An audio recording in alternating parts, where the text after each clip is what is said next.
after the game. Jason Tatum couldn't even do his post-game press conference. Couldn't is an interesting word that I just used. He probably was pleased he didn't have to do it. You could make a whole bunch of metaphors, and I'm sure many people in my media brethren will make metaphors about the fire alarm. I'll just pause for a second while you come up with your own. Good job. But I did want to just spend something. Tim McMahon is covering the Oklahoma City game. I didn't watch 1 second of it. I think they won. Jackson, did they win?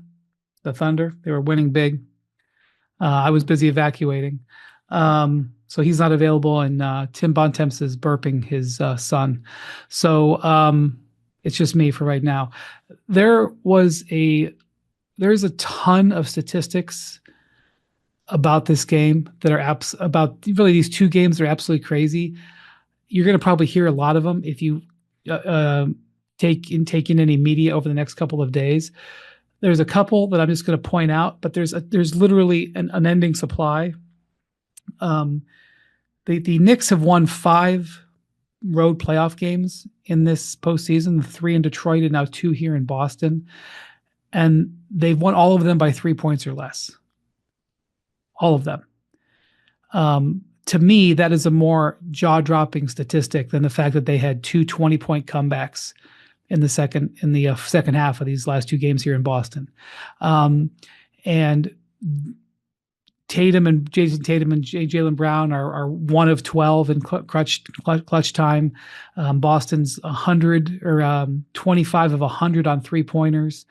I could go on and on. The Knicks have only led for 12 total minutes. There's been over 100 minutes played because the first game went to overtime. So they've led, for 10-ish%, and they're 2-0. That's never happened before. For anybody there's been like 239 teams that have gotten up 2-0 in a series. No one's ever only led for 12 minutes. I could keep going on and on and on. Let me just say, I went to both locker rooms after the game. The Knicks were chill. Obviously, they were very happy, but they were chill. There was a lot of praise in the Knicks locker room for Mitchell Robinson, who made a key adjustment on the last play of the game. So the Celtics missed 14 of their last 15 shots. They had 1 basket in the last 8.5 minutes. They had some free throws, but they had 1 actual basket. That's how you blow a 16-point lead in the fourth quarter, because that's where they were when that started going down.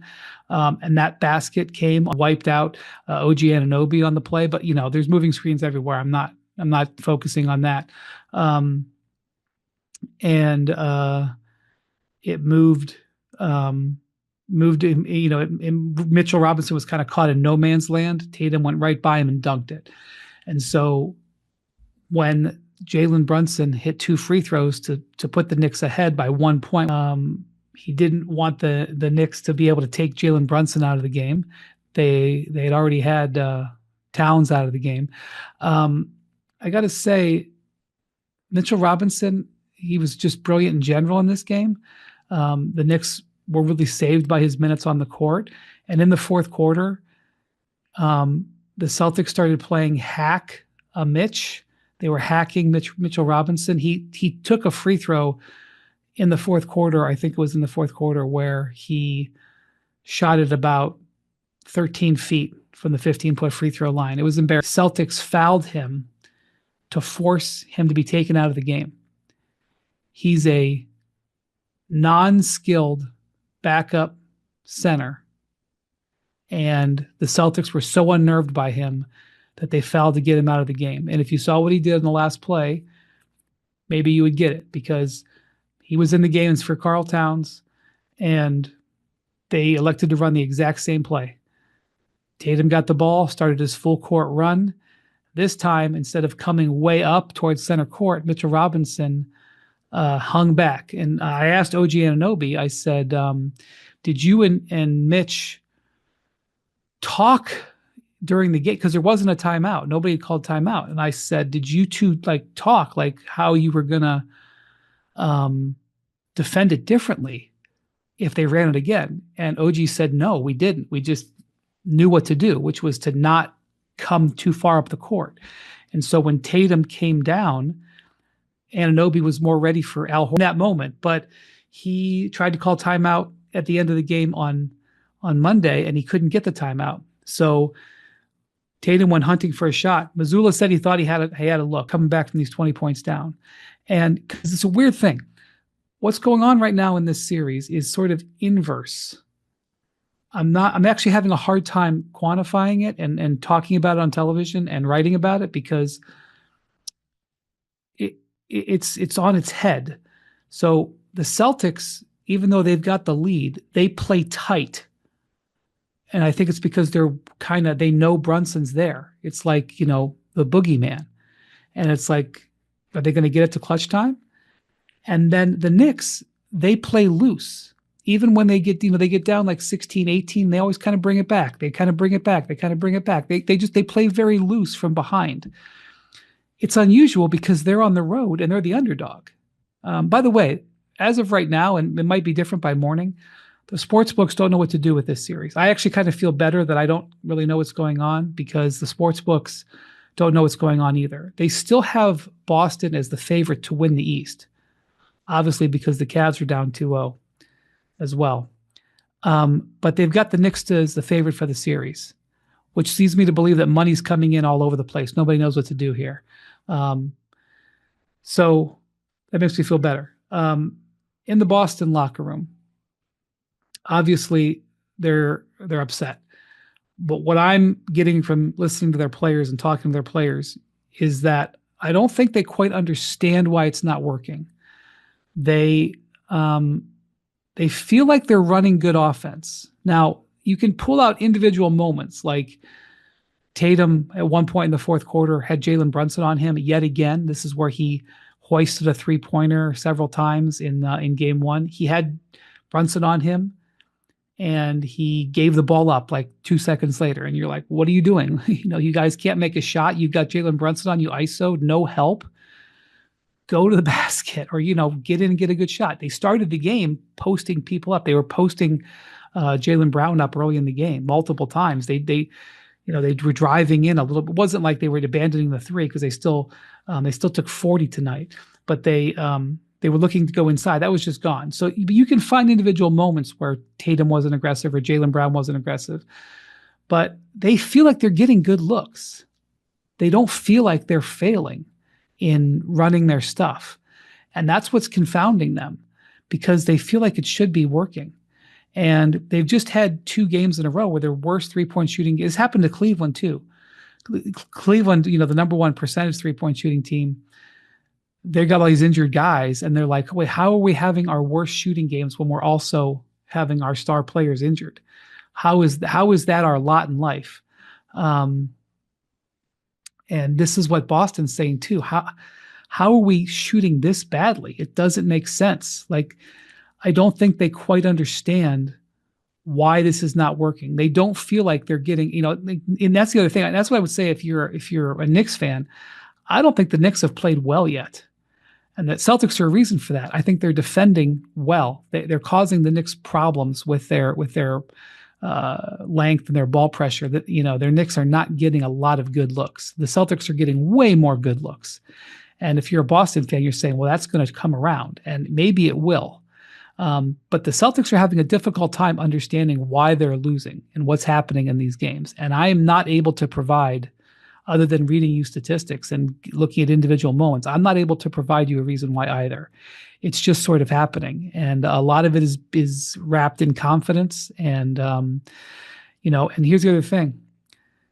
OG Anunoby and Mikal Bridges, the 2 wings that the Knicks traded for and are paying and all these draft picks and everything, they're outplaying Tatum and Brown in the fourth quarter, the 2 better. I mean, this wasn't even, again, Jalen Brunson, he had 9 points in the fourth quarter. He hit 2 huge shots, one of them a 3, one of them a driving shot, and then he made 2 clutch free throws. On the Brunson clutch scale, what do we think it was? A 7? Like, I don't even think it's one of his 3 best clutch. I mean, obviously it was a win. It doesn't matter, but like he's so good I can parse it.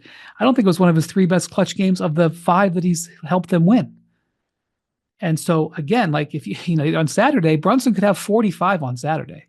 So could Tatum, but Brunson could have 45. Here's something else about the Celtics that should be a little bit worrisome. Kristaps Porzingis is not right. He played, but he didn't start. And I think it's because he's got no energy.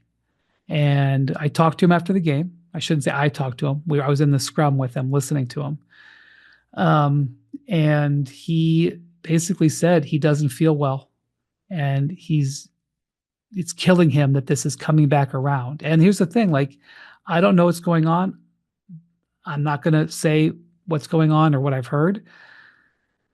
He's not like got a runny nose and, got a cough. He doesn't look, other than maybe just not looking with good coloring. He doesn't look like he has good color.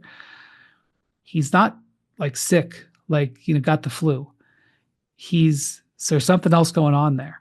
And, he's like, no one's going to feel sorry for him. He's like, nobody cares. No one's going to feel sorry. I feel sorry for him for being sick because I can't imagine what it's like to be sick, and the doctors, and I'm sure he's getting, first off, Boston is a medical city. It's one of the leading medical cities of the world. I promise you, every good doctor who they could possibly consult, I'm sure, has been brought in on this. They don't know what it is, or if they know what it is, they're not being able to correct it. And so we know that Porzingis is a huge X factor for them.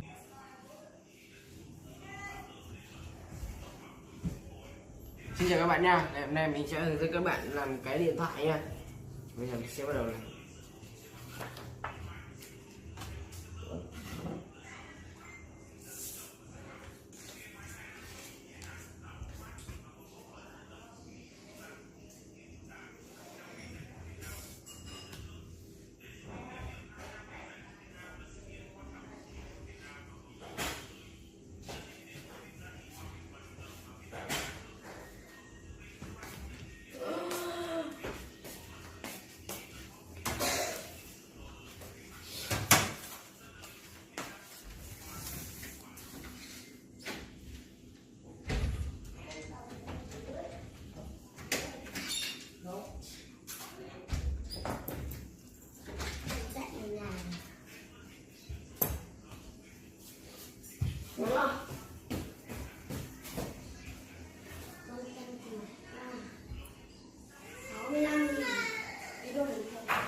Bây giờ này chỉ gọi cho em yêu thôi.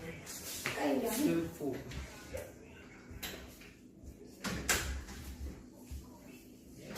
Giờ này chỉ gọi cho em yêu. Anh Quân bảo mày không có mày ghen nào đấy. Chắc thế à? Làng cả làng đồn sắp cưới có đâu mà. Món gì này? Quân món gì này? Món đâu mụn. Hôm nay có chè mà. Hết chè. Đè rồi lên là và thì chậm. Đòi nữa. Đây là và tự sẽ là màu trắng.